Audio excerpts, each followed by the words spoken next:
Good evening. Thank you for coming for this very interesting discussion, I can assure you. Thank you for coming in spite of the beautiful weather, which of course is a real competition. But you will be very happy to be here, and we have invited Alexander Hook, the Principal Deputy Chief Monitor of the OSCE Special Monitoring Mission in Ukraine. Well, he is the man who is the chief monitor, so to say, who is really in the practice, who is going to the places, who is always, and this I want to underline, always ready when we came to Ukraine, to Kiev, to invite us to speak with us, to present the position. Of course, he is in an official OSCE position. He is not partisan, he can't be, he mustn't be partisan, but he tries to be balanced in the way that he really tries to give an objective picture of what is happening. Unfortunately, there is still killings, there's still destruction, there are still many, many problems in the country, and the OSCE, of course, was improving the situation. Did a really great job, I think, but of course that does not mean that it can solve the basic issues. But to have somebody who knows the situation very well, who has contact to all the sides and all the different sides, is very good, and I'm happy that Alexander Hook agreed to come. And I think we will have a very good debate, and Stephanie, our director, will moderate it. I'm of course particularly happy that the ambassador of Ukraine is here, and that Ambassador Raunik, who has been the pillar of our chairmanship, OSCE chairmanship, is here. So we have also very qualified people who can maybe add some elements in the discussion, but of course it's mainly our guest Alexander Hook who will make a presentation, and then to question and answers, and also of course from your side. Stephanie, bitte. Thank you very much, Hannes. Okay, so I also would like to welcome you firstly. I'm very happy that so many of you came on this very nice day today. And I also would like to welcome you not only as Director of the International Institute for Peace, but also in the name of the Platform for Dialogue and Conflict Resolution in Ukraine, which is a consortium of several civil society and political organizations, as well also as of individuals, which are trying to somehow show the different perspectives, not only on the conflict, but also to set different initiatives dealing with Ukraine, the conflict in the east, and also to transport it to the public. I just will name several of them, because we did many panel discussions which have been focusing on foreign policies and also the context of West and Russia and Ukraine. We also have been organizing a school exchange between pupils from Eastern Ukraine and Austria in December 2017. We were hosting a theater performance which has been telling a very personal story of a paramedic in Eastern Ukraine. We still have the exhibition outside from a photographer. She's taking pictures on the front lines just to show how ordinary life still is working and going on there. And we held several bi-and multilateral tasks with representatives of civil society, politics, but also other organizations like, for example, the OSCE. And now it is my turn to welcome you very warmly, Mr. Alexander Hook, to our talk today on the topic Civilian Monitors and Effective Enough Remedy to End a Hot Conflict. And I would say the best thing is for the procedure is that I just will let you start with your presentation. I think you're going to tell us about the work of the Special Monitoring Mission, how the operational work is actually done, who the monitors are, what is their mandate, and what exactly are they doing in the context of the conflict in eastern Ukraine. Please, okay. The floor is yours. Thank you very much. I hope my hair doesn't put the shadow on the slides, but I don't think so. Thank you for coming here, and indeed the sun today was a competitor, and I apologize also for being slightly late. Our incoming flight had a delay, but I hope I can make it up to you. First, I would like to provide you with a deep dive. 17th of April, 5 workers of the filtration station, a water filtration station, located at the contact line, at the line that divides government and non-government controlled areas, just north of Donetsk, came under fire when they returned from their work in their bus, which they take every time they change the shift. 5 of them got injured, 1 seriously injured. 18th of April, Trilateral Contact Group meeting date in Minsk. The Security Working Group has its meeting, number 82. The subject of that filtration station is hotly debated there. All agree, the Russian Federation, Ukraine, certain areas of Donetsk and Luhansk region, that the fighting in the area must stop, security guarantees must be issued, and these workers should be able to return back. 19th of April, I meet at the contact line with Ukraine Armed Forces commander, including with the new Joint Force commander Naev, and discuss with him the subject and ask for this to be translated of what the Trilateral Contact Group had agreed. He did agree, however, contrary to his political masters, he said that the Ukrainian forces will return fire if their own forces come under fire. With that in the pocket, I travel to Donetsk on the 20th of April. In the evening, I meet with Mr. Sakarchenko almost at midnight in Donetsk. Ask him the same thing. He says, if you are not going to escort these workers, I will go and take the water filtration station by force. I tell him this isn't a good idea, and tell him that his representatives in Minsk have said something entirely different. 21st of April, the Special Monitoring Mission retreats to its own planning session, has multiple meetings with the workers of the Voda Donbassa filtration stations, again liaises with the sites. Yesterday, Sunday, the OSCE Special Monitoring Mission deploys multiple mirror patrols around the filtration station, including 1 patrol inside the filtration station. And despite these written agreements that we have received since then, there were multiple ceasefire violations recorded. Nonetheless, despite that, the monitors stayed on, the workers went back to work, and the filtration station resumed its operation. During the day today, violations continued, but water is now flowing again to 300,000 people on both sides of the contact line. That should just give you a snapshot in terms of framing and coining the title of my presentation today.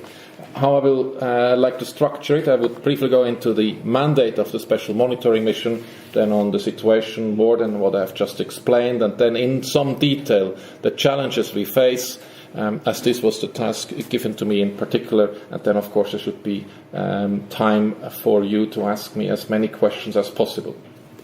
Let's start immediately with the mandate there, and of course for my OSCE friends and chairmanship friends this is nothing new what comes now, but nonetheless important, because the SMM of course doesn't stand for Special Minsk Mission, it's a Special Monitoring Mission, and that is very important to note. The task it takes, the mission, it comes and originates from the 57 participating states and not from the Minsk agreements itself, and I explain to you shortly why and how. Now, these are now 4 years of challenges behind us. We are in the 5th year, in fact, now, but it all started entirely different. On the 21st of March 2014, the mission was set up, and within 24 hours, monitors have been deploying to 10 cities across Ukraine. The center of the town at the time looked largely like this, and the first task the mission had there, of course, was to set itself up, but then also prepare to implement the mandate of monitoring the adherence to OSCE commitments of the new government that has been put in place. That was the original intent. Small mission, 100 members of staff, 5 million budget, 10 cities across Ukraine. It all changed very quickly when we started to observe in the eastern part of the country protests erupting. Protesters first in the street, then nearby administrative buildings, then inside administrative buildings. Firstly unarmed, then armed with wooden sticks, armed with metal sticks. These turned into sidearms, Kalashnikovs, mortars, artillery, multiple launch rocket systems, and we found ourselves very quickly in a full-fledged armed conflict. Not prepared for it, not equipped for it, not recruited for it, not planned for it. The mission has been set up before all of that started. Very quickly, however, we have proven nonetheless that we can fulfill the mandate given to us by the 57 participating states, including through facilitating dialogue and facilitating access to the areas where the government at that point didn't have any longer control. That was also the case of the downing of MH17, which to this date we continue to support the recovery work of it. We have also been challenged very early on. 8 of our colleagues have been taken hostage in May, June 2014. We didn't know whom we had to deal with. We didn't know these people. It was the time there where we had to learn very quickly as to whom we are dealing with, and that challenge continues to today because it isn't all that clear, as you know well. And since then we have been adopting ourselves, introducing technology, introducing additional staff, and by now over 1,300 members of staff and a budget of over 100 million now deployed, and we are doing now an entire different job than it has originally foreseen, with the same mandate, which hasn't changed since the 21st of March 2013. Now, this is very complex. I try to explain it otherwise very quickly. The task of the mission has two main aspects. One is to monitor and report, and one is to facilitate dialogue. These are the two main pillars of the SMM, built on top or included in that Permanent Council Decision 1117, which is the constitution of this operation, which, as you know, has just recently been extended for another year now to expire at the end of March 2019. The 57 states have given that on the 21st of March. Separate to that is that Minsk process. In June, precisely on the 6th of June, several participating states of the OSCE, among them France, Ukraine, the Russian Federation and Germany, met in Normandy for other purposes, but agreed there, because that was in the time this conflict erupted, that something must be done. And they have there suggested that a trilateral contact group should be established, which in fact met 2 days later at the head offices of the SMM in Kiev at the time. It moved only later then to Minsk. That was on the 8th of June. And why these dates are important, once again, to demonstrate that the mission had, of course, been in Ukraine for quite a while already before the process came into making. The working groups, which you see there in yellow below the trilateral contact group, is one on security issues, one on economic issues, one on humanitarian issues, and one on political issues. All of those are coordinated by OSCE coordinators, and the link between the blue part and the orange-yellow part is that my boss, Ambassador Apakan, is also coordinating, often together with me, the security working group. The mission supports the work of the trilateral contact group through these two pillars that you see there on the blue part, by generating objective information to the process of these debates in Minsk, and with access for any work of humanitarian nature otherwise need to be conducted through the dialogue facilitation part.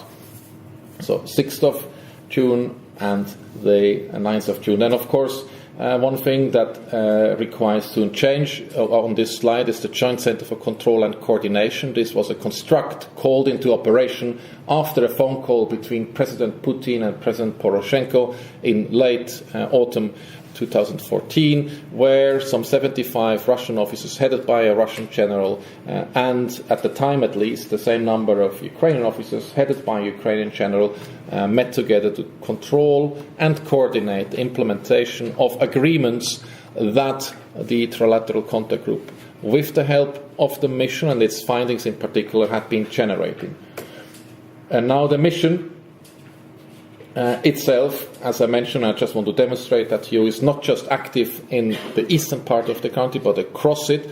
You see the blue flags is where we have a presence, and on the bottom of that slide you see the manpower deployed to it. You see that most of it is, of course, eastwards, towards those two eastern regions of Donetsk and Luhansk. But before we go, of course, into these areas, the mission is also active in other parts of the country. We have a presence down south in Odessa. We have a presence in the west that has been in operation since that 21st of March 2014. Overall staff number here visible, over 700 monitors at the moment deployed from over 44 of the 57 participating states. In addition to that, almost 400 Ukrainian colleagues and another 100 plus international staff, such as myself, which do not count in the count of the monitors itself. Now, zooming in to the eastern part of the country, there you see the situation as we are deployed on the ground. Our footprint, first the map, in green the Donetsk region, brownish the Luhansk region, yellow line, the contact line, almost 500 kilometers long, towards the east there, that unsecure border with the Russian Federation. And you see on the left and right of that slide our presence dotted along that contact line, and mainly located along and inside, even in some places, hotspots where the fighting is still taking place. What you also see here in places such as Novoazovsk, very south here, or Ambrosivka there, the green dots, these are locations where we have planned to establish presences, and not just this or last year, but back in 2014, but have since then not received the necessary support and guarantees from those in effective control in these areas. That means, of course, if we travel to these border areas, it takes us quite a while to travel, for instance, down from Luhansk all the way to these crossings there, and it also requires us to return from there very quickly. More to that later. You also see on that slide the deployment of technology that we have, some 13 cameras deployed on fixed points along the contact line. These are the pink dots here, for instance, in Donetsk, here across the contact line. These are cameras that monitor these areas during day and nighttime. I will refer to technology later more, so that you can understand the dimension of our task at hand. As I've mentioned here, you see again the contact line size, the unsecure border with the Russian Federation, the seaside below, some 70 kilometers. Well, if you count together all these lines that surround the area that is not controlled by the government, you come to 1,000 kilometers of lines that need to be observed, not to mention, of course, the area in between. In fact, if you take all of the Donetsk and Luhansk oblasts together, this amounts to 53,000 square kilometers, which is larger than my own country, Switzerland. Just to give you a dimension to that, that is, of course, not all of it uncontrolled, but still to be monitored by the mission, as areas controlled by the government is, of course, also monitored by the mission itself. Now, the other issue that I wanted to bring to your attention and closer attention is that unsecure border with the Russian Federation, these 408 kilometers there, black on that map here, together with the sea line there, without making any historical connections. If you look at the border between France and Germany, that is approximately the same distance as we have now in that area, just to also enable you to contemplate the dimension of the dilemma there of monitoring such a large area. The Minsk agreements have regulated much of what we are to observe. Now, very important to notice that there are not just two agreements, like popular language refers to, Minsk I and Minsk II. In fact, there are 7 agreements agreed in Minsk. Here they are. 2014, 2 agreements signed, the protocol and the memorandum. That normally is referred to as Minsk I. Subsequently, in February 2015, a package of measures to implement the first 2 agreements has been agreed. That normally is referred to as Minsk II. In fact, it's the 3rd agreement. And what you can see here also is that the last agreement signed by all sides in Minsk was at the end of September 2016. Since then, no bigger decisions reached within that format. Of course, smaller arrangements have been made, exchange of prisoners, some payments across the contact line, some repair of infrastructure, but bigger draws since then have not been registered. Here you see the agreements. You can also see signatures there on the bottom end of it, signed by Ukraine, the Russian Federation, certain areas of Donetsk and Luhansk region, and a special representative at the moment, Ambassador Saidik. There is a lot of detail to these agreements. I limit myself to the military technical issues, as these are the ones that we do regularly observe. These regulate the following issues, but not limited to these: the non-use of weapons, that's the terminology used in the agreements, meaning the ceasefire, so not to use any weapons, that actually is referred to in the agreements as such. The disengagement of hardware and positions away from the contact line where they stand too close to one another. The demining that has actually been agreed already back in September 2014, that all mines that are in the ground and those that are being laid newly should be removed. And also equally important is the removal of heavy weapons. These are tanks, mortar, artillery pieces, including multiple launch rocket systems. The process in Minsk is ongoing. Here is that hotel where we find ourselves every second week, Hotel President in Minsk, where most of the debates are taking place. In this front room here, that room here, behind the sign of the hotel, it's a room without windows. That is where the working group on security issues is sitting in every time it meets there. You don't feel how the time is passing, and often we depart with this finding. And often the discussions in Minsk lead to no new agreements. But it doesn't mean that the process in itself has come to a standstill without the ability to exchange with everyone.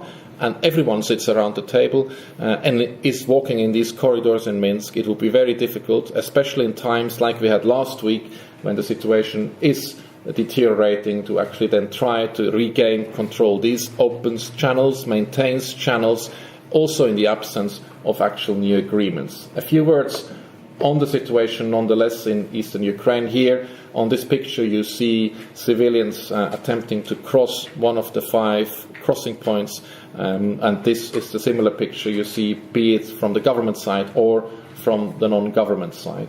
The civilians have to do all kinds of hardship, and of course the most obvious one is this one. Here on this slide you see the ceasefire violations looking back 5 weeks, and you can see the up and downs in the violence there, and this is a cycle that we have seen before.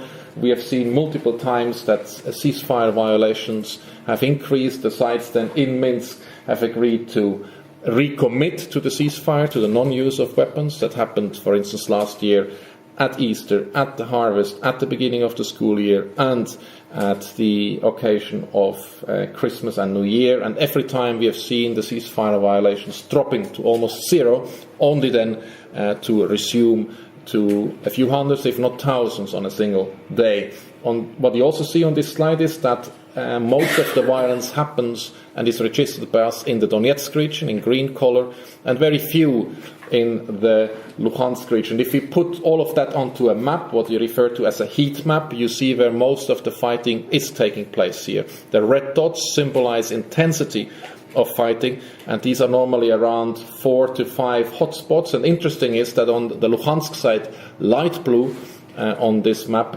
very few ceasefire violations are registered. That has one geographical reason. Most of the contact line there, that red line, is made up of a river.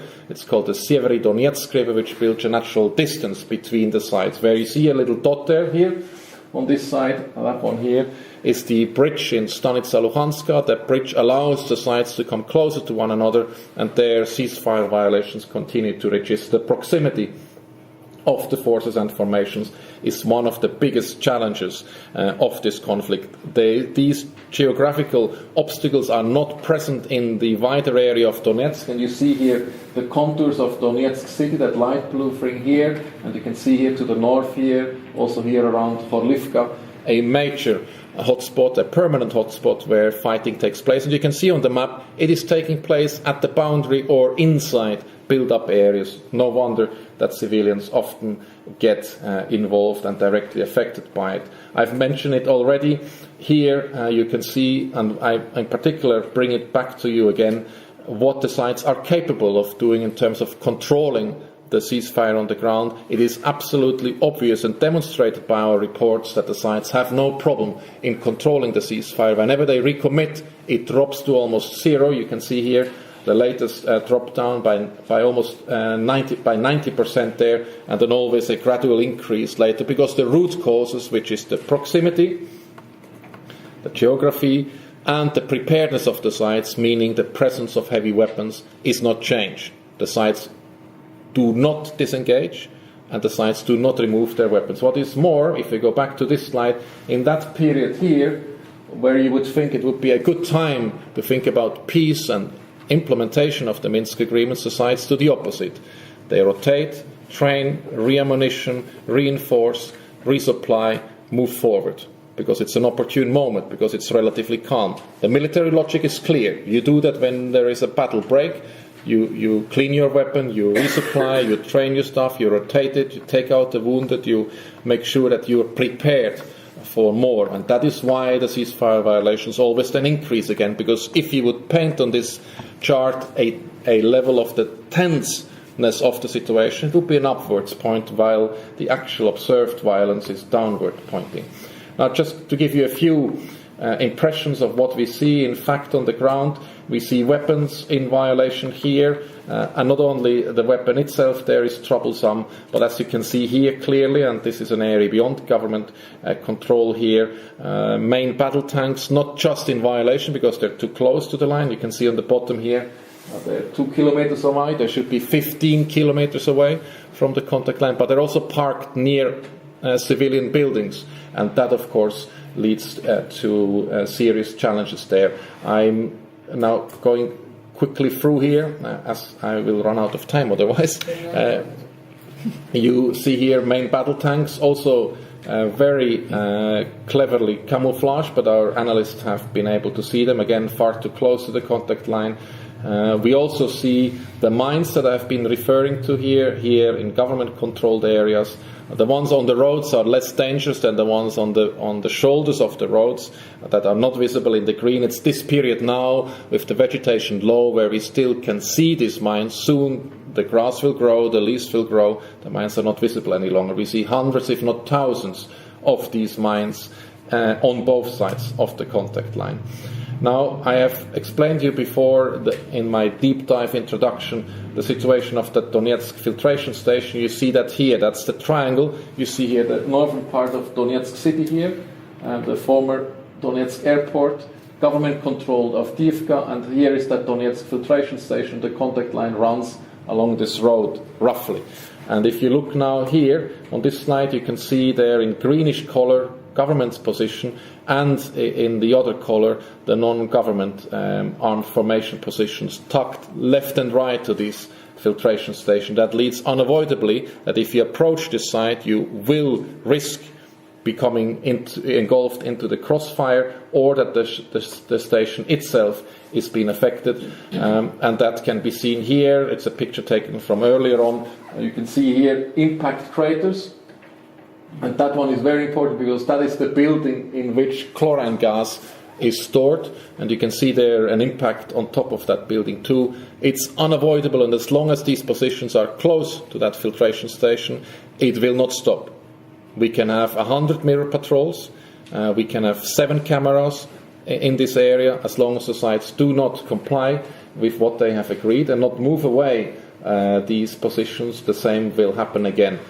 We have been, as when the JCCC was still in complete format, here you see a former Ukrainian and a former Russian general in that area there, where we have been discussing with them measures to be undertaken, and these measures include the increase of the distance between the sites to at least 2 kilometers between positions, and the withdrawal of weapons, depending on the barrel size, to a certain degree. That would lead immediately to less civilian casualties and to less destruction to infrastructure, and a more convenient environment within which more aspects of the agreements can be implemented. The civilian population suffers greatly. These are the figures of last year. Just to show you again, the biggest 2 risk, yellow, is that of victims that have been injured or killed through shrapnel, the use of these heavy weapons that shouldn't be there to begin with. Last year we have seen over 4,000 of these weapons in areas where they should not be, and the mines and unexploded ordnance there in the red color. These are the 2 biggest risks that we face. The figures here are visible on this slide. 480 civilian casualties corroborated by the mission last year, and this year alone already 41. These are, of course, numbers that change, and our triangulation will always be updated, and these figures are also available on our website. Now, a few words on the challenges here, and I split them up in categories, so this maybe also inform our discussion later on. Then I will not go into all of those details, but of course here a few. Political challenges. The definition of the conflict isn't sorted. No one has one single definition of this conflict. It is also a risk for the mission to become a part of the problem. You remember what I've told you before, that our presence often has been made a condition for the implementation of the agreements, which shouldn't be. We are not the special Minsk mission. We are the monitoring mission supporting the implementation, but we should not make a conditionality to the implementation of this agreement. The other challenge are participating states. What is the SMM for? An instrument for what? The mandate is very broadly formulated. It is not, again, the special Minsk mission. It is there to support the implementation of it, but there are a divergent range of views as to what the mission should be doing. It's also very difficult for the mission to prove its effectiveness. It's very difficult to prove that these 1,300 staff members that the participating states fund and support politically actually deliver on their request. The absence of violence can hardly be evidenced. We can only, of course, see directly the evidence on the ground, which is the continued violence, even though I would claim we have brought some containment of the conflict. The mandate itself is not designed to do what we're actually doing at the moment. It doesn't make reference to ceasefire violation monitoring or withdrawal of weapons monitoring or the Minsk agreements. As such, this leads to quite a different set of perceptions.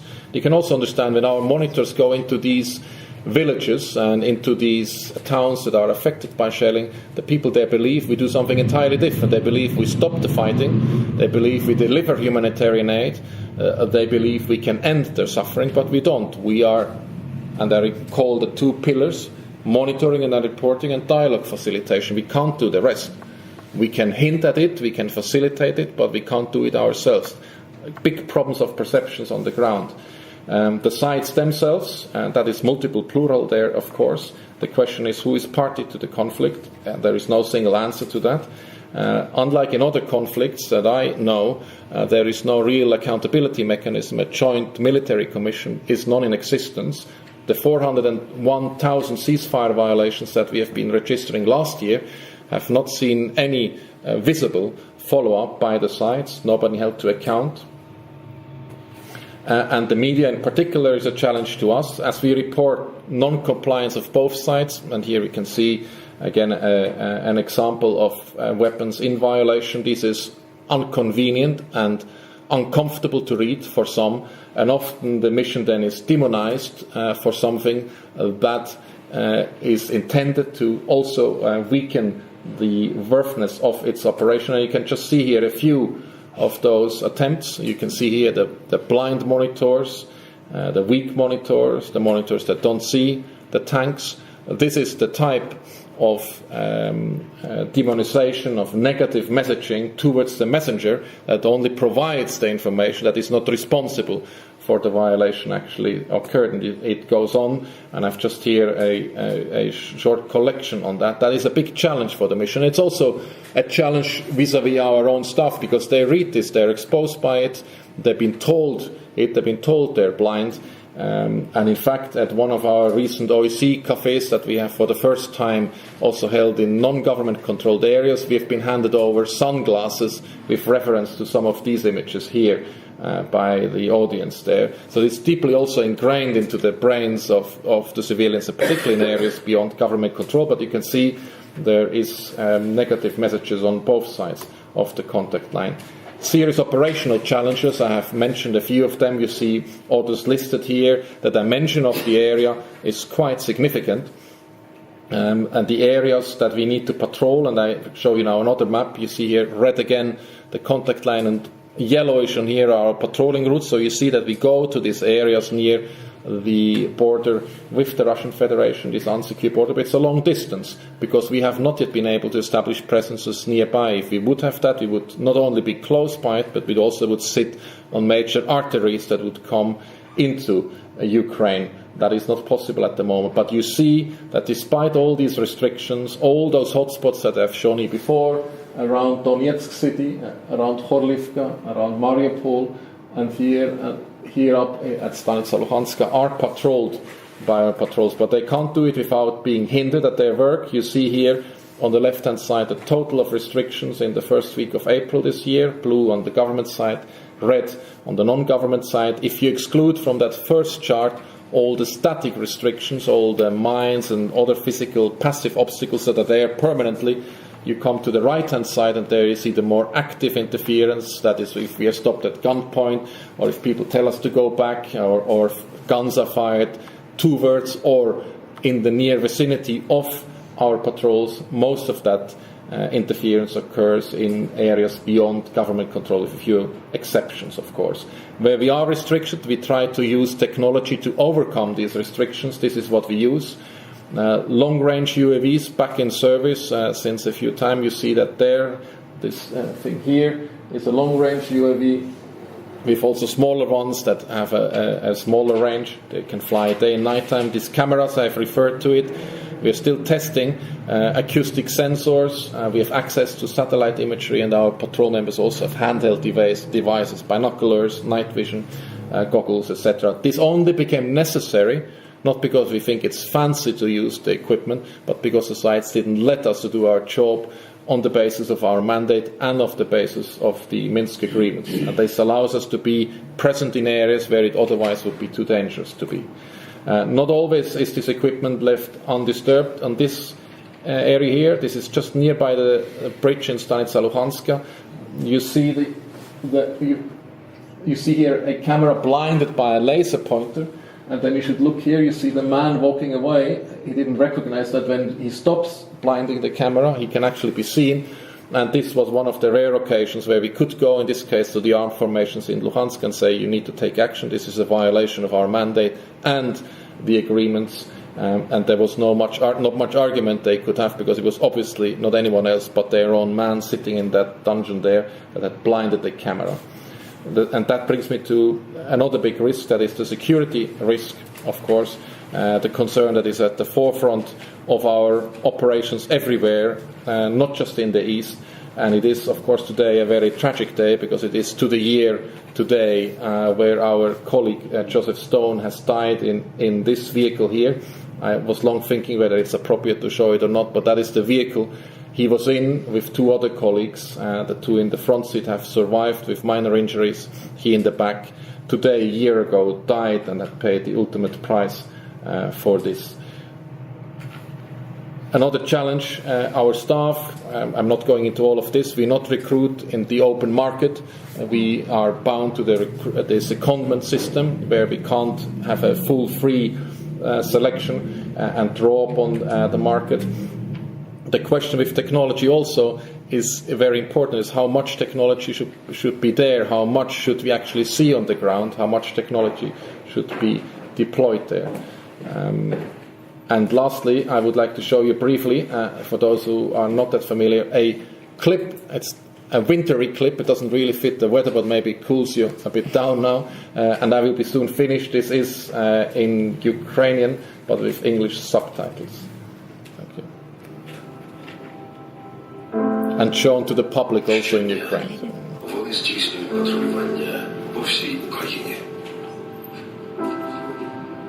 Встановлюють факти, слухають і фіксують.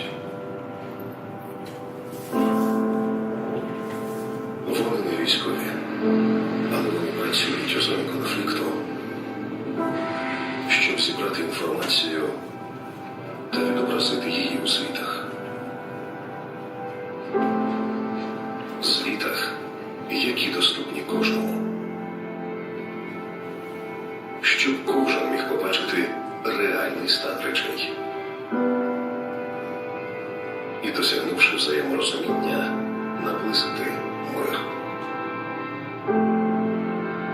Факти значение специальная мониторинговая миссия OSCE. Thank you. And I preempt some questions already with this slide here, and it's the second last. Of course, a former UN Secretary General has famously once said this, and without commenting on it and stimulate probably questions on it, I leave this back to you. Thank you once again for having me here, and thank you for being patient with me and for your attention. Thank you.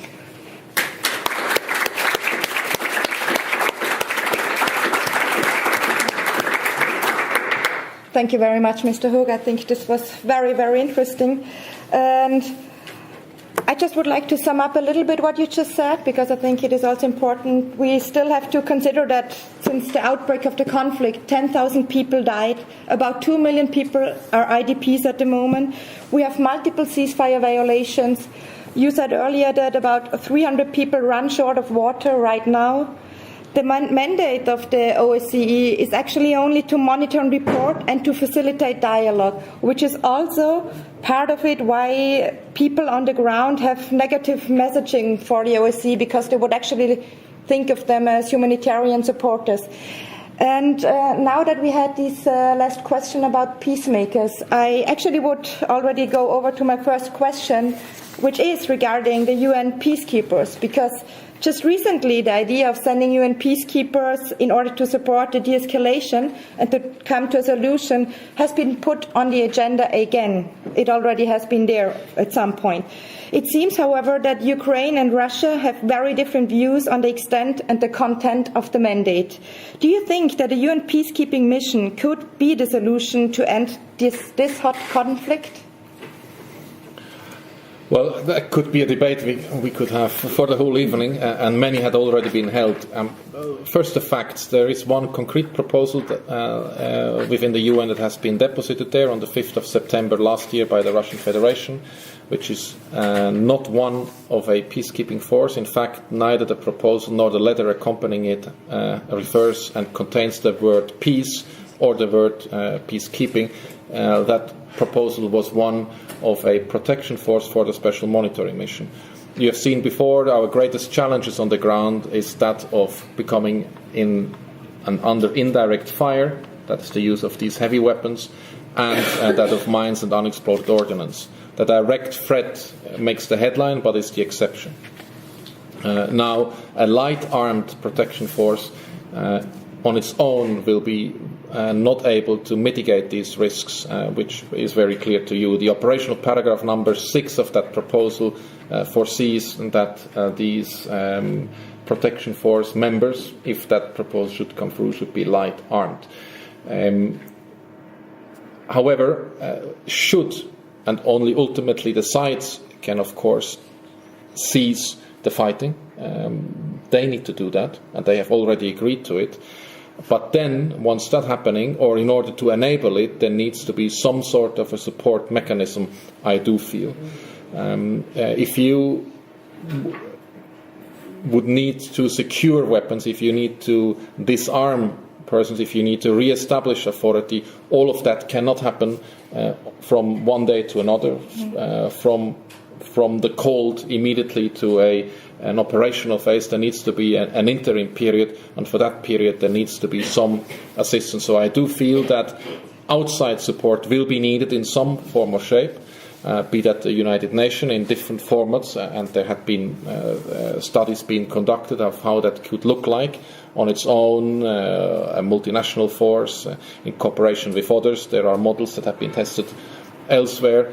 And I also feel that the discussion that ever since has erupted on what the UN could be doing or what else is needed has actually brought the conflict back to the forefront of the pages, where it was long buried in the back pages of the news. And this has also helped to now make everyone think as what can be done in order to find a solution. So I think that is also a positive development in that whole spectre. But I would once again make clear that from our point of view, ultimately the fighting, which arguably is probably the least of all the problems that need to be resolved, but the fighting itself, that only the sides can stop, because they have the command, they have their weapons, and they have already agreed to the measures needed to cease and end the fighting. Support will be needed, and there I'm sure the United Nations could play a role. That task and that role, however, needs still to be defined, and that definition requires further discussion with everyone involved. Thank you very much. Another question. I was just recently at the Kiev Security Forum, and it was very interesting for me to notice that in all these talks, nobody actually tackled the humanitarian situation for the people living in the non-governmental controlled areas. It has been a lot of talk about the Russian aggression and also about the reintegration of the territory. But when it came to people, actually nobody actually talked about it. What is your opinion on that? Do you see something similar, or why is that so? Or do you probably know a bit, maybe you can tell us a little bit about the humanitarian situation in the non-governmental controlled areas.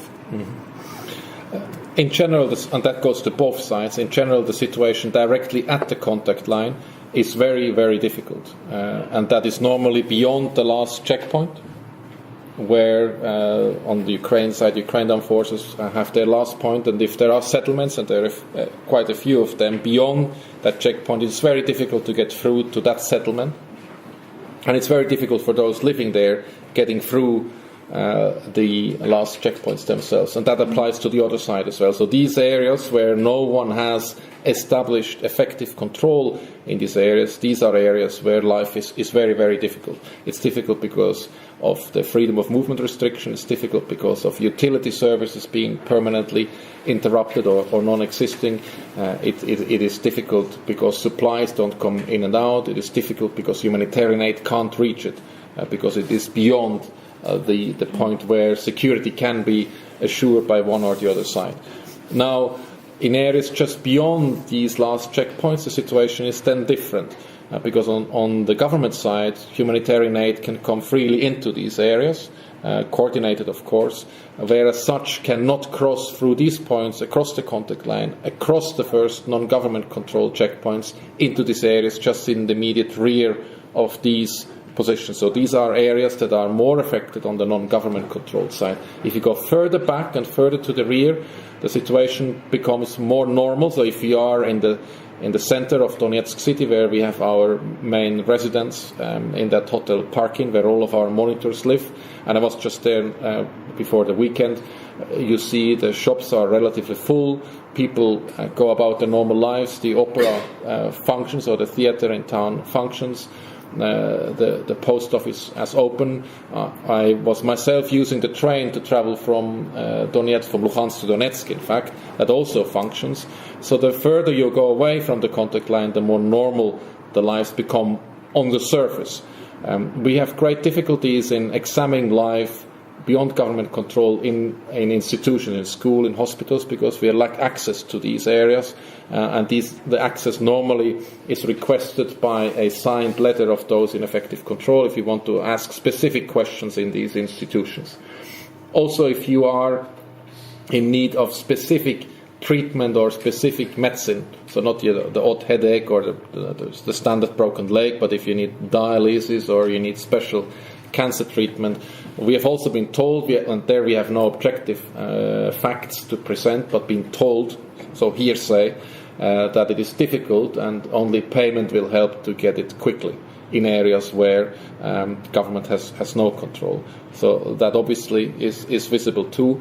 It is also visible that a lot of the industry is laying in ruins, and again we can only assume that many that worked in these areas have no work at the moment. Where they are at the moment, what they do is beyond what we can say, but that is also visible in these areas.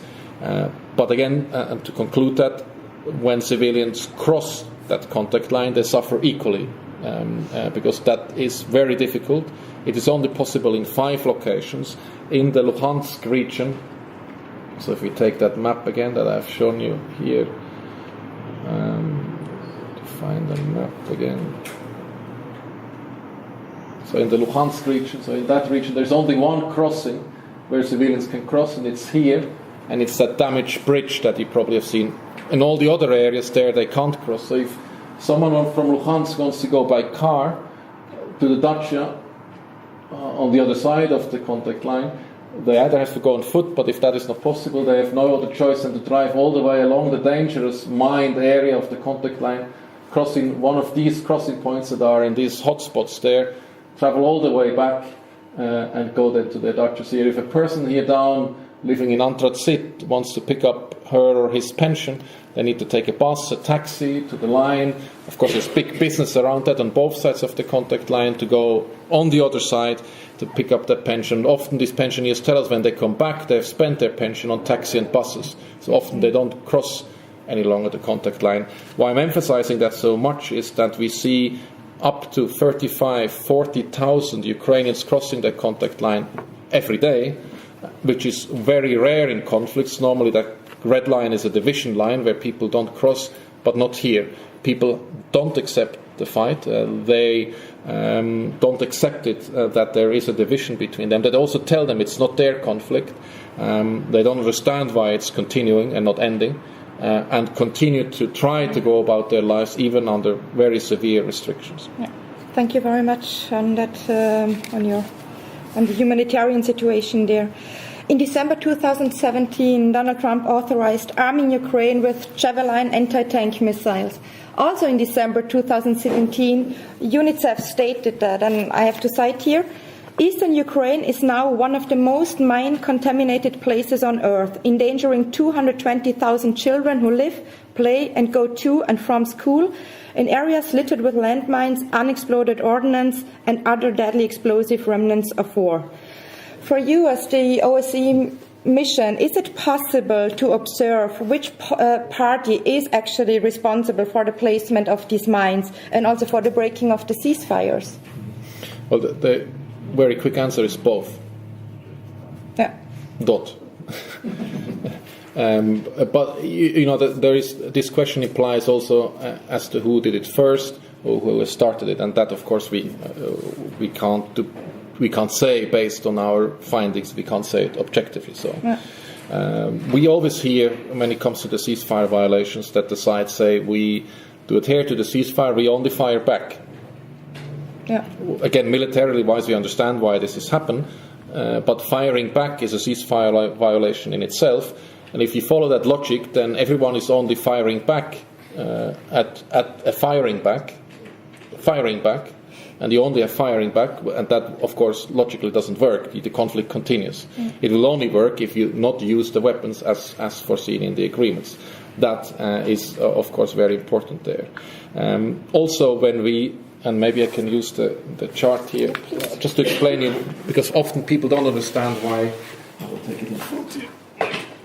Why it is so difficult for us to say who has started the firing. Often we are blamed and saying, you know it, but you're afraid to tell it because you have to be diplomatic. And we say no, because we can't really say it. It is not a clinical affair of warfare. It's very blurred. It's not a ping pong where you can see who fires one shot, who returns the shot. It is not as clear as that. So if you have the contact line, and you have a monitor standing here, and he sees a projectile firing in this direction. Now, if he could report, what will you find in our report is that the monitor sees a projectile firing from A to B, from east to west or west to east. That you will find in our report. You will not find that this side has started firing onto this side, because that monitor doesn't know what happened before he came here. Maybe there was already a ceasefire violation going the other way, and this is just return fire now, because then the monitor must say this side has started. The monitor here also doesn't know whether or not there is a forward move on this side, which is a tank, for instance, moving forward, not firing, but it's in itself a violation. This could be firing that would hold against the tank. He would not see the tank, but only see the fire. That would also be misleading. The monitor also doesn't see what's happening on this side up here. Maybe there is a larger attack here, and this is seen in connection, but it happens in the rear of the monitor. It is not possible to say with certainty who has actually started a certain episode. We always indicate the direction if we see them. We always indicate if we see the weapons being actually fired. We make no secret about it. If we see it, we say it. But if we can't determine where the weapon stood, or who fired it, we will not say, we will not assume it. You can deduce it from our reporting, and if you map the directions on a map, you may be able to see where the firing comes from. But if we would say, in this case, that side started it, maybe there was a camera from the other side on this side and say, you monitors, we knew that you were always spies because we have actually seen where it started from the other side. So it is not proper and also not covered, arguably, by our mandate to speculate as to where as to which side has started. When we see, of course, which side has commenced a certain, fired a certain weapon, we will say so, if observed either directly or by our technology. Thank you very much. Okay, so I think it's now turn to go into the public, and I hope you have interesting questions. I ask you please to be short on your questions and precise. And please use the opportunity for the insights Mr. Hook has. And we start with the ambassador here, and then we head over there. 1, 2, 3, 4. Yes, we start in this. First of all, thank you for your presentation. Thank you for everything you do and everything you do in Ukraine.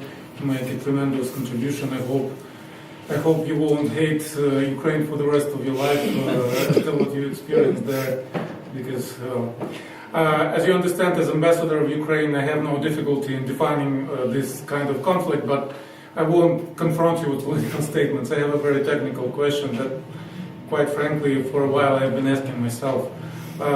It's 21st century. The space is full with satellites. And it's, of course, it's a big area comparable to Switzerland, but in terms of Earth, it's not such a big area. Why cannot we technically make this possible to see who started the fire?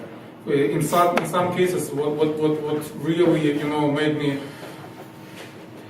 ask this question and suffer was that case in 2014, the October 3rd, when the school near Donetsk was shelled and a child was wounded, and both sides said that wasn't them, right? So if we had this kind of technology, we would definitely figure out who did it.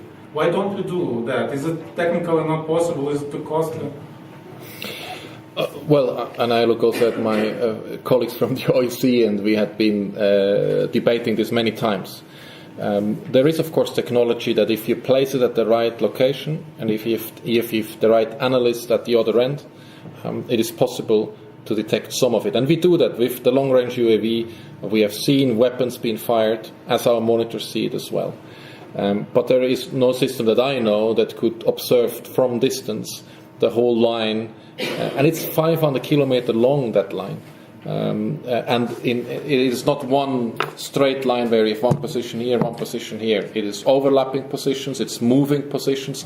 All the equipment the sites use is highly mobile, a multiple launch rocket system. It's not fixed to the ground, it's on a truck. They move it in, they move it out. Highly mobile, tanks the same manner. So it's technically not possible? Not that I know, and I don't believe in this scale it is doable. Now the question is also, what will it serve? We will know definitely who was at fault. And at then that point, October 3rd, when a child, when a school at the first day of school was bombarded. That's a war crime, right? Yeah, exactly. But we had in our reports last year, for instance, seen 4,000 combined on both sides weapons in areas where there shouldn't be. We have seen them in a location. We know who controls that area. There's no doubt who is responsible for it. If all of those 4,000 weapons would have been removed beyond withdrawal line, acted upon our findings, they could not kill and maim any longer, including kids in school. So you know who did what? No, we see just the weapons, but they are in engagement distance. So we see, like we've seen these tanks before that I've shown you, they are in firing positions where they can be used. And we have the images, we know who controls these areas, there's no doubt who is responsible for it. Over 2,000 times we have been stopped, and we know who stops us. And it continues. We have, in many instances, documented minefields. It's very clear who in which areas and responsibility these mines lay. I think yes, we could monitor more. Put another 1,000 monitors on the ground, they would see more. Instead of having 400,000 ceasefire violations last year, we maybe have 800,000 ceasefire violations last year. But that doesn't change the equation unless there is action taken upon these observations made. And that is also the challenge that we have, of course, is how much more observation is necessary for the sites to actually change their attitudes on the ground. We don't see everything. We probably just see the top of the iceberg. But if that would be dealt with, I would argue the situation would gradually improve. If every weapon in violation we see would be taken away. If we see a tank in Donetsk and I get a call from Donetsk the next day and say, yes, we have read your report, the tank shouldn't be there.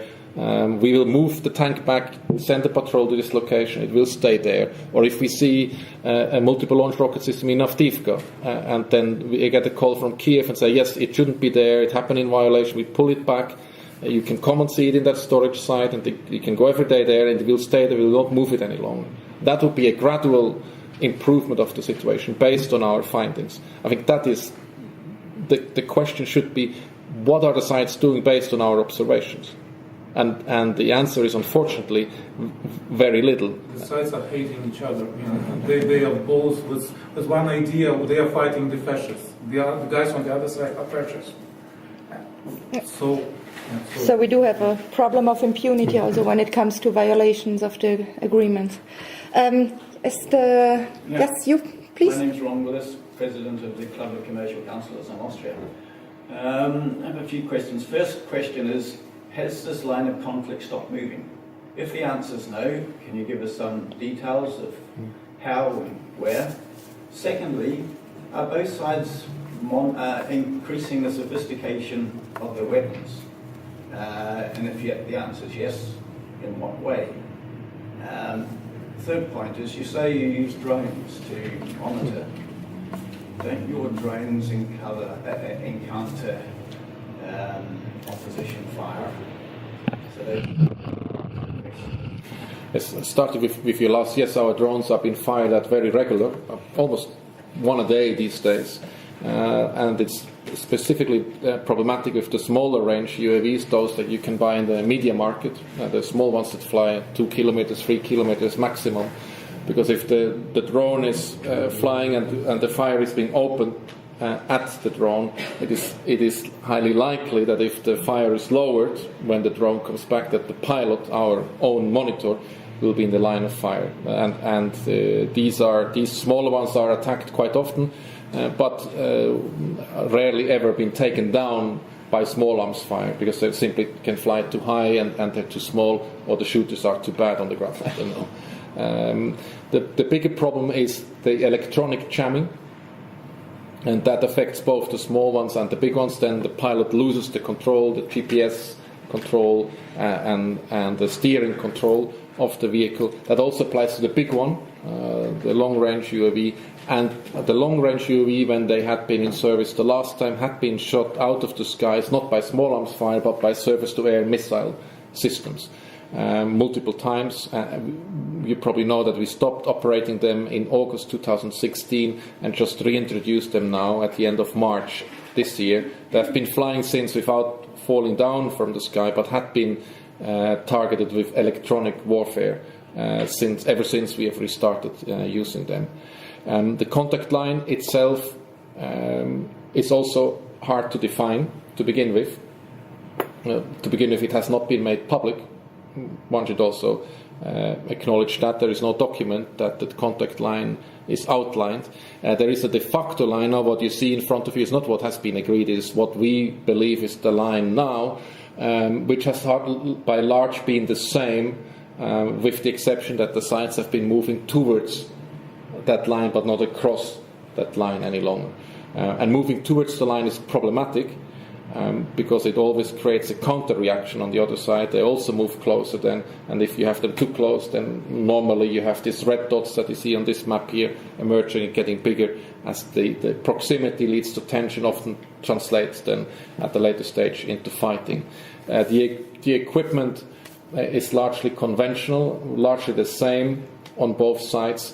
It gradually changes if you look into specific equipment on the electronic warfare. We have also identified that specifically in areas beyond government control, even photographs, specific jamming system. I think one of them called the Shitl system. It's a very specific one. It can't be found on the Ukrainian side.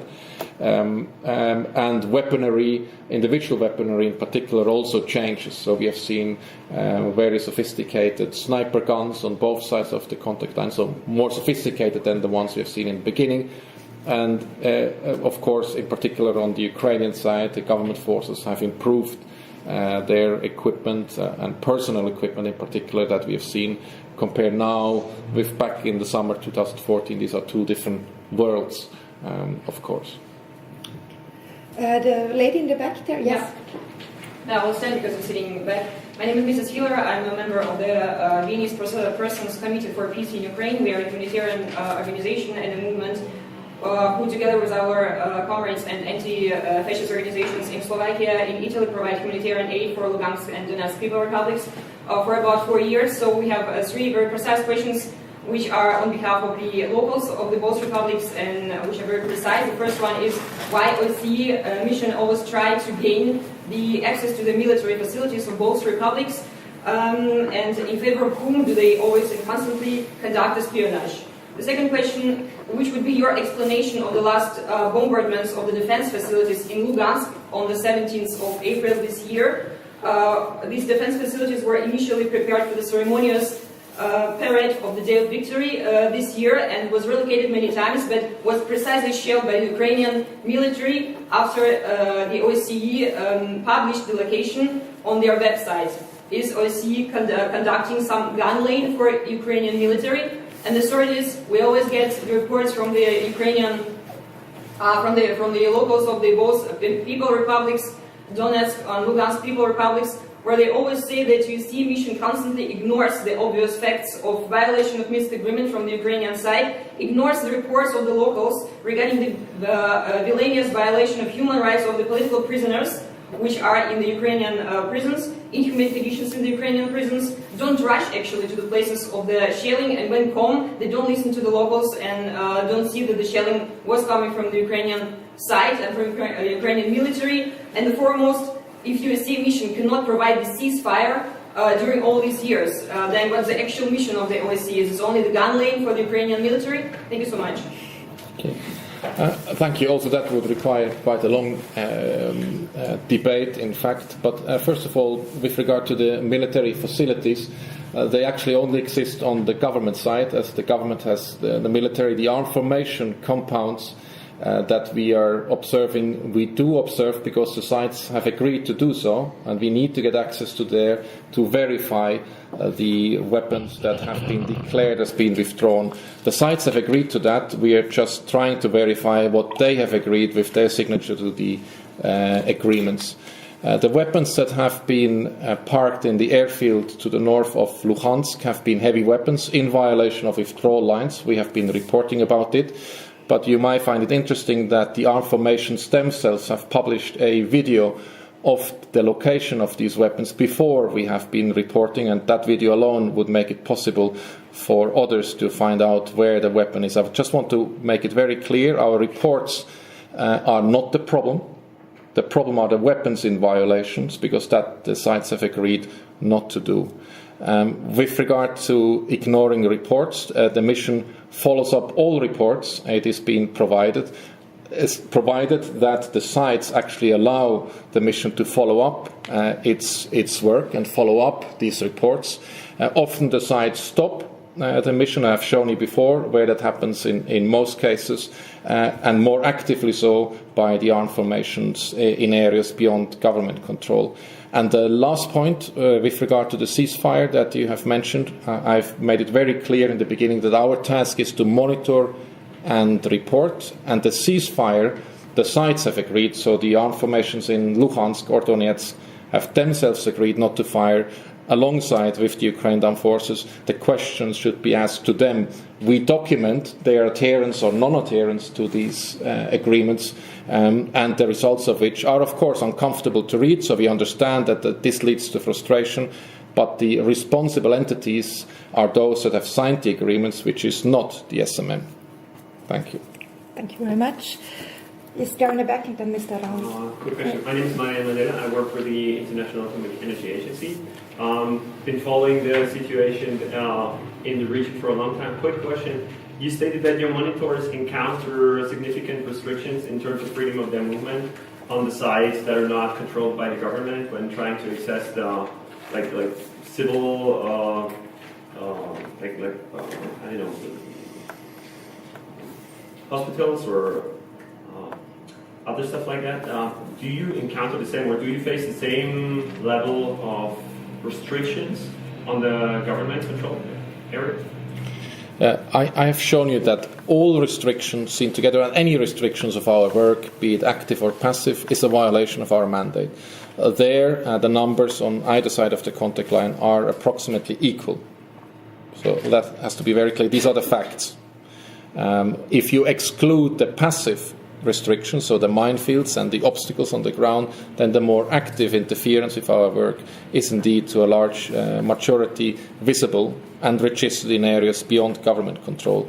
And also in response to the lady that asked the previous question, if we want to follow up on civilian casualties or attack on schools or problems that people encounter when they go to work, and we are not allowed by those in effective control to conduct these follow-up inquiries, then of course we can't report about this. But this is not our choice, it's the choice of those who control the situation in these areas. All of the restrictions are being publicized at the bottom of our daily reports every day, listed in categories, so there is full transparency and everyone can see where these restrictions do occur and where we do encounter them. Thank you. Ambassador Raunig? Yeah, thank you. It was a very interesting presentation as usual. There was just a question before. So if the OSCE cannot provide peace, what is it good for then in the Donbass? I think Mr. Hook has the right answer that it's not up to the OSCE mission to provide peace, but to the sides to agree on peace, but the mission is there to monitor with a clear mandate what you presented at the beginning. My question goes on the one hand towards the impact of the mission. We were sitting many times in Vienna also discussing about it, and we are convinced that if the mission was not there, things would be much worse. But this is speculative question or speculative regarding of the mission's impact, so one cannot measure. Secondly is, and this would be interesting to hear from your side, how is the acceptance from the local population? Because these are the ones, and you explained it also there, you described in a very tangible manner, the ones that are suffering of this ongoing war are the people on the ground living around this contact line or even beyond. So how is the acceptance of the SMM and the monitors amongst this population? Do they also realize that things might be much worse if the monitors were not there?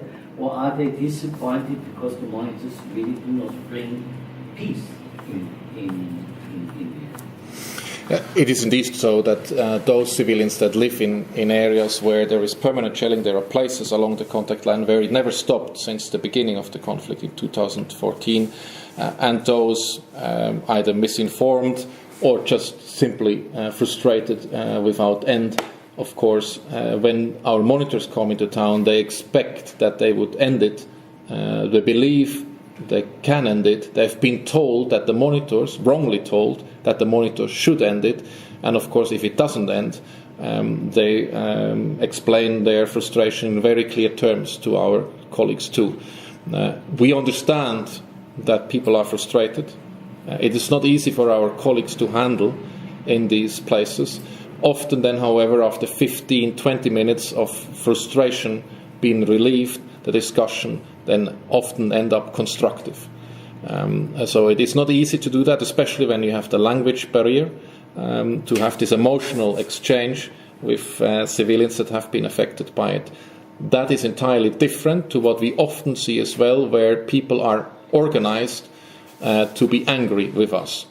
So we have seen people being bussed in, people being bussed to our hotels, people being rallied through Telegram groups, these social media groups, and they are being called off from school to protest against us, being brought into villages with cameras to shout and protest against us. That, of course, is a different type of expression. We always say that we are willing to exchange with everyone their views. When there were recent protests in Luhansk in front of our offices, we have actually invited them into our offices to discuss their grievances. They have politely rejected to do so. We have said we are willing to engage with everyone, and that is our mandate, provided such exchange can be done in a civilized manner. And we don't mind that we are being criticized, again, as long as that is done in a civilized manner. And we have always tried to follow up on complaints and grievances being expressed to us. We also understand that we are the largest, biggest presence in the area, so any problem that is encountered, that is occurring in the area, often is brought to our attention, and we are often the only entry point for these concerns. Of course, the expectations, and I've mentioned that as one of our challenges, rise sky high, which we can't fulfill. Even by providing access for humanitarian aid for these problems, we can't fulfill these expectations. That leads, of course, over a long time now, after 4 years, to frustration similar to what we have heard earlier. We understand that this is happening, but this is the mandate that we've been given by the 57 participating states. And the one thing we could do better, and we try to do that, is to explain that mandate to the civilian population. But it ain't easy. This is not an easy task. It is not easy to tell it you now, to explain that to you, but it is even more difficult to do that with a highly affected and frustrated civilian population on the ground that doesn't want to hear about permanent council decision and decision number 1117 and withdrawal lines and observation posts and forward patrol bays and internal procedures, and they don't want to hear that. They want this to end and don't understand why it doesn't while we are still present. So we have all the sympathy for these frustrations, but once again, it is the sites that have created it. Our task is to document it. Thank you. Okay, we have 4 more questions, so these are the only ones I'm going to take. It's first the woman in the back, please. Okay, my name is Christina and I have more financial questions. Who is financing the mission in Ukraine? Are they all participating states?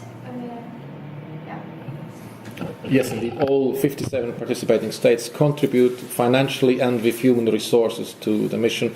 We depend on the secondment system.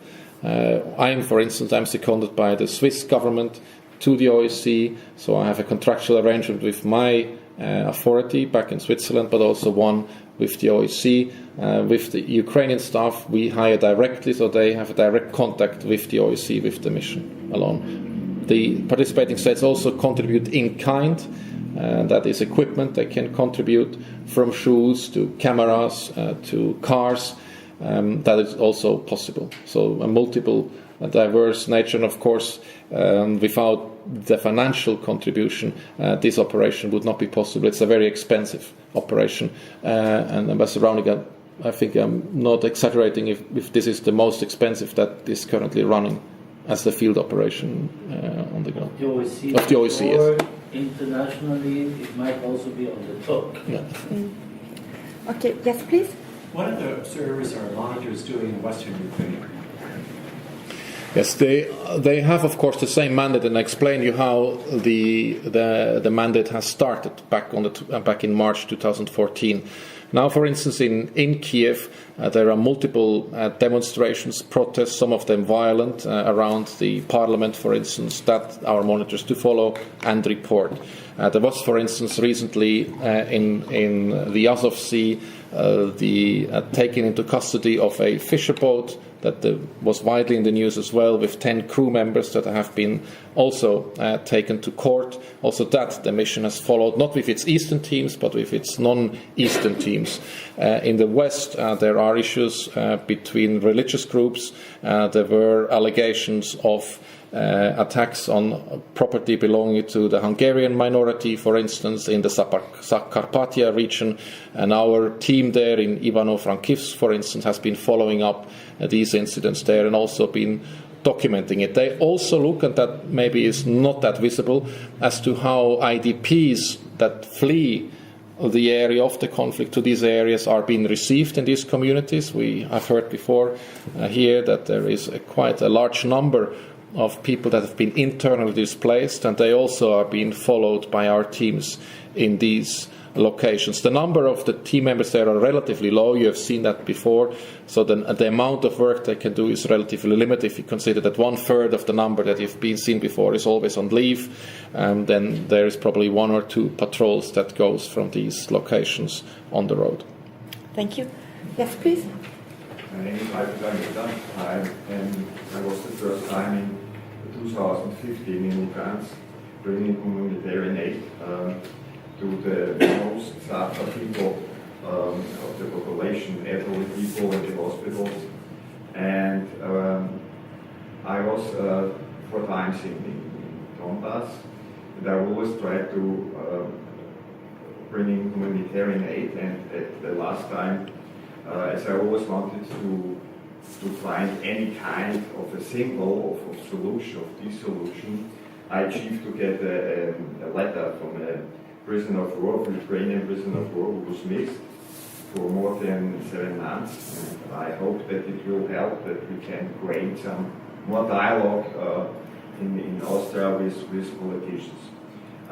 My question now is only an impression, as others already has told.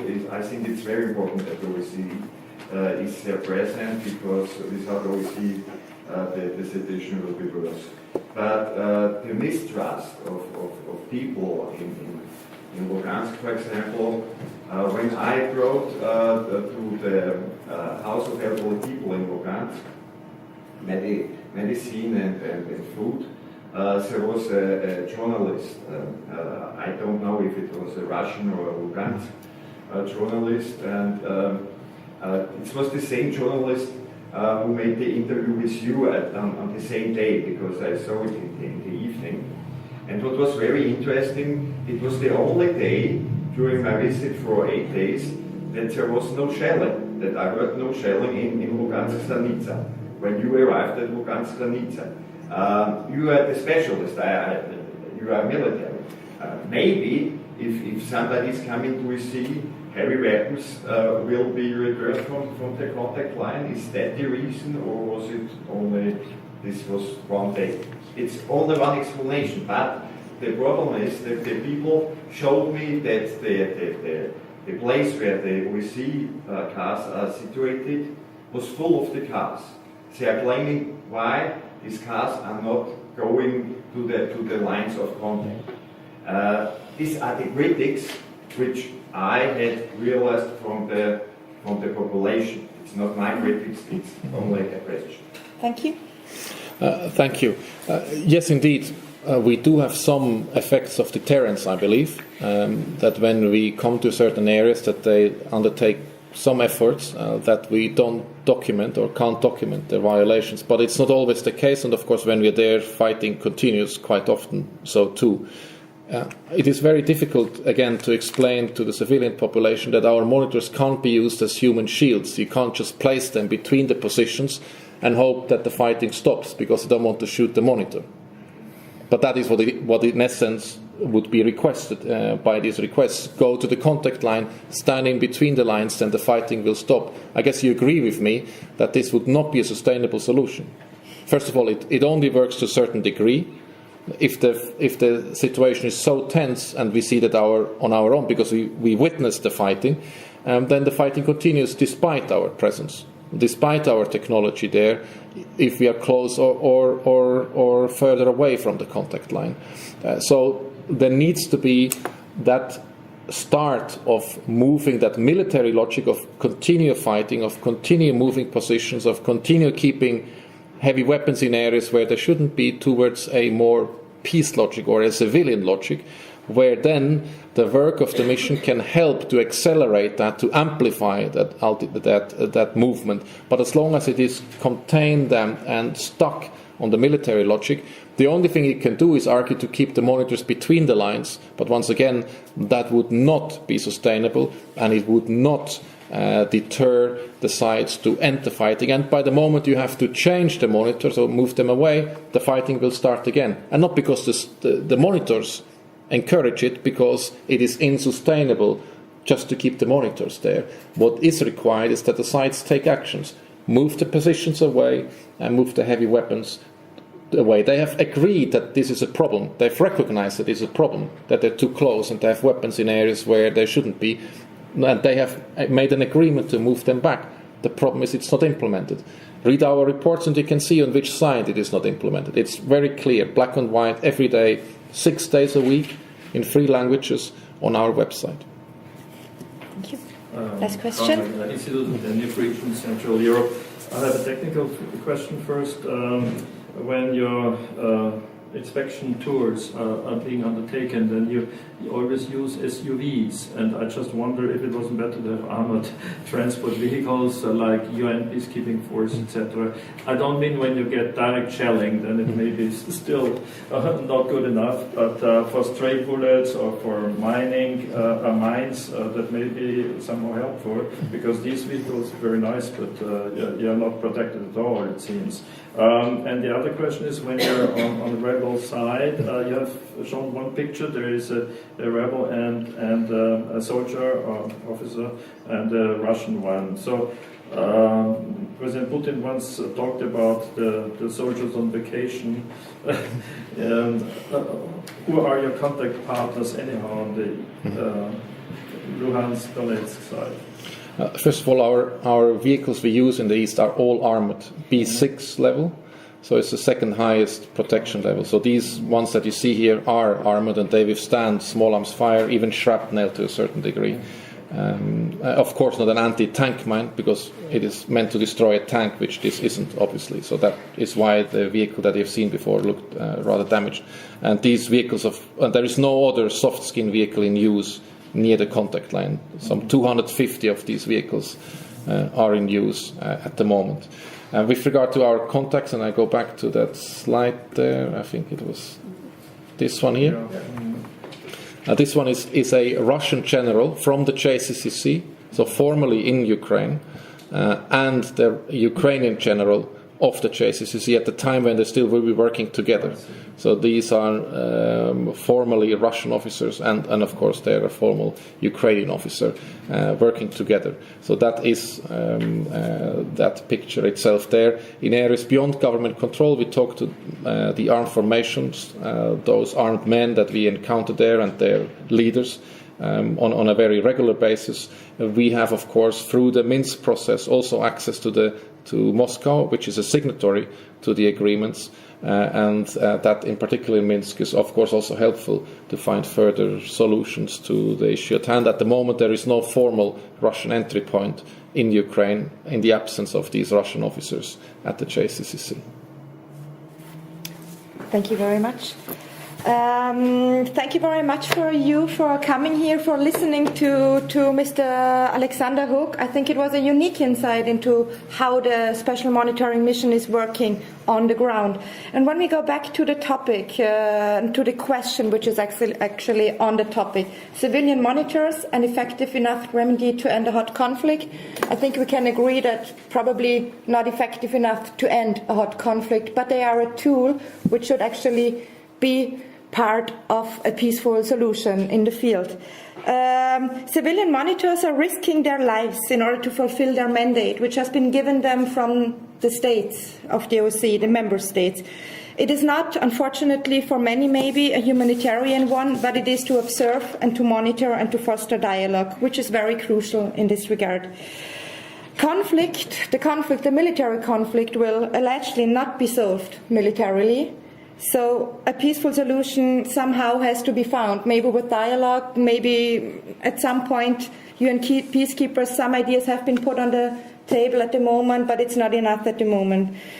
I think especially a focus should also be set always on the people which are affected by this war, which is not only Russia or Ukraine, the state and the governments who are fighting every day in politics, but it is about the people living there. And in the non-governmental controlled areas, we talk about an amount of 2 million, 3 million people, so it's a huge amount of people. But as you also said, this is also true for people living on the other side of the contact line, namely in the Ukraine territory. So once more, I would like to thank you very much for your insights, and thank you very much for coming and joining and enlightening us in this regard. Thank you very much again. We are now inviting you to a glass of wine and some snacks, and maybe you can keep around a little bit, chat with each other, and thank you for coming. Get home safely. Thank you. Goodbye.